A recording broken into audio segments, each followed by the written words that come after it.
Oi gente, tudo bem? Tudo certo? Tô gravando num lugar diferente hoje. Vamos ver se fica bom o áudio, o vídeo.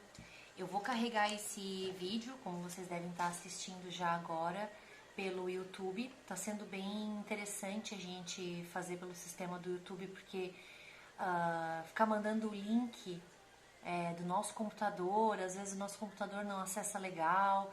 Então acho que tá sendo bacana essa ideia do YouTube. Como na minha casa e talvez até na de vocês, a internet não tá aquela maravilha toda, né? Então a gente tá tentando evitar fazer as aulas online, passando conteúdo, mas apenas estando disponível para poder responder algumas perguntas, tirar dúvidas, né, passar as atividades, enfim. Então, utilizando daí sim os chats, mas não tanto de conteúdo. Tava dando bastante trava nessa semana. Pelo grupinho dos professores a gente acabou conversando um com o outro e passando essa experiência. Não todos, né? Mas principalmente o pessoal que estava dando aula à noite estava sentindo isso, essa dificuldade. Bom, gente, como eu tinha prometido para vocês, eu queria fazer alguns comentários a respeito, né, do acordo de não persecução penal. Talvez vocês já tenham tido aula sobre isso, né, nas disciplinas de processo penal, mas não custa a gente sempre escutar um pouquinho mais sobre isso, né, uma visão diferente, quem sabe, ou complementar, né, às vezes uma pessoa diferente falando acaba trazendo alguma contribuição, tá? Então eu vou falar um pouquinho sobre isso, né, e vou ficar nos canais que vocês já conhecem, disponível, né, para qualquer dúvida que vocês tiverem. Gente, o acordo de não persecução penal, ele tem a previsão ali a partir do artigo 28A do CPP, né, que teve alteração exatamente ali com a lei anticrime, ou como foi chamado o pacote anticrime. Tem muitos doutrinadores, né, professores que criticam essa expressão de anticrime como se houvesse alguma lei que fosse o contrário, né, pró-crime. Mas, enfim, é um título que foi dado, né, então a gente acaba também mencionando. O legal desse acordo, gente, é que assim, houve uma pesquisa, eu estava vendo uns vídeos atrás a respeito dessa questão do acordo. Em média, 80% dos tipos penais que estão previstos no Código Penal, se é permitido, né, será permitido ou é permitido fazer o acordo de não persecução penal. Vocês já imaginaram, gente, 80% é muita coisa, né? Apenas não, menos de 45 tipos penais previstos lá em todo o código, né? Claro, a parte especial é que não dá para fazer a negociação. Mas então assim, é muita coisa, né? Para vocês terem uma ideia, são mais ou menos, se a gente contabilizar além do Código Penal, também as leis esparsas, como por exemplo, a lei de drogas, né? Lei de... Ai, tem tanta coisa que agora até dá um branco, assim, mas, sei lá, interceptação telefônica, a própria Lei Maria da Penha, que tem um tipo penal também. Enfim, a gente tem vários, né? Crimes contra a ordem tributária, a ordem econômica. A gente tem mais de 1.500 tipos penais no Brasil, vigentes, de leis vigentes, em que é possível fazer o acordo de não persecução penal. Pra vocês verem como é possível, como é uma nova sistemática, né, de procedimento criminal. Lembrando que o acordo não é uma transação penal, aquela que a gente faz lá no juizado especial, não é uma suspensão condicional do processo, que a gente faz naqueles crimes que a pena mínima é de até 1 ano. Gente, é uma outra sistemática, são outras regras, né? Tem que cuidar então para que não se misture, tá? É importante dizer que se por acaso o Ministério Público não oferece o acordo de bate-pronto, é possível, né?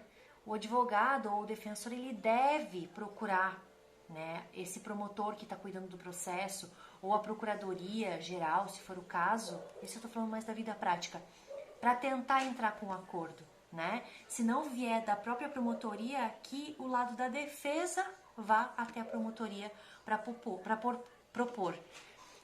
Na lei, gente, lá no finalzinho, nos últimos parágrafos do artigo 28A, existe essa situação de que o defensor ou o advogado pode entrar em contato com o promotor, mas na verdade, lembra que quando a gente vê essa expressãozinha pode, na verdade a gente deve entender como deve, né? Então deve sim entrar em acesso, né, com o promotor de justiça, tá?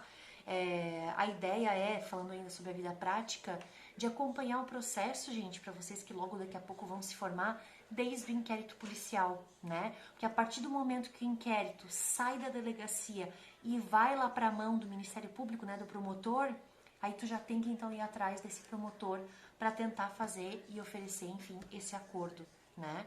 Existem já alguns processos em que houve, né, o oferecimento e o aceite do acordo em processos que já estavam em andamento, ou seja, durante a instrução, então, por exemplo, na audiência, ou quando finaliza a audiência, antes ou depois das alegações finais. Então, existe sim a possibilidade, tá? Vários doutrinadores têm entendido que antes de ter transitado em julgado, tô gravando em casa, gente, né, cachorrada, antes de transitar em julgado, né, a sentença, é possível a qualquer momento sim fazer o acordo. Mas muito bem, falar dessas partes mais introdutórias, só um pouquinho, gente. Falado então essas partes introdutórias, gente, iniciais, pode ser que vai ter o vídeo umas quebradinhas, quando a cachorrada aqui em casa alucinar, aí eu dou uma pausada, tá? Todos os requisitos que eu vou falar agora para vocês, né, e as questões relacionadas ao acordo, muitos doutrinadores têm entendido que são, na verdade, obrigações em que o investigado ou já acusado, dependendo, como eu acabei de falar que é possível durante o processo, vai ter que cumprir, né? Então são obrigações, ou também chamado como pré-requisitos, para que o acordo seja então aceito e cumprido integralmente. A ideia principal desse acordo de não persecução penal, gente, é uma diminuição do encarceramento, né? Claro, com certeza absoluta. Mas então vamos lá, alguns dos requisitos, gente, que são bem parecidos em alguns pontos, até com as penas alternativas, né? Por exemplo, as restritivas de direito, né? A gente tem as penas privativas de liberdade, né? Os regimes, aquela coisa toda, né? E a gente tem as restritivas de direito. Então, muito do acordo, da lógica do acordo, foi embasado em cima das restritivas de direito. Então, gente, os parâmetros, então, tá lá no 44 do Código Penal, que são as restritivas, né? Então, a pena que é possível a gente aplicar o acordo é que a pena não seja superior a 4 anos, né? A pena mínima, não a máxima, né? Porque daí a máxima, pô, daí já caiu um monte de coisa. Mas que a pena mínima não seja superior a 4 anos. Então, é possível a gente já incluir no rol, né? Que mais? Que o crime não tenha sido cometido com violência ou grave ameaça. Então a gente já sabe que, consequentemente, por exemplo, os crimes cometidos, violência doméstica, violência contra a mulher, né? Com certeza já cai por terra, né? Violência, então, e grave ameaça contra a pessoa, tá, gente? Não contra a coisa. Então eu fui lá e fiz um crime de dano e chutei uma motocicleta do meu vizinho, né? Então é possível sim, porque a pena é menor, né? A violência foi praticada contra a coisa, então nesse caso sim é possível entrar, né? Alguns doutrinadores, eles entendem que a violência pode ser tanto real como uma violência imprópria, assim como uma violência presumida, né? Então qualquer dessas possibilidades de violência real mesmo, física, né? A imprópria mais no sentido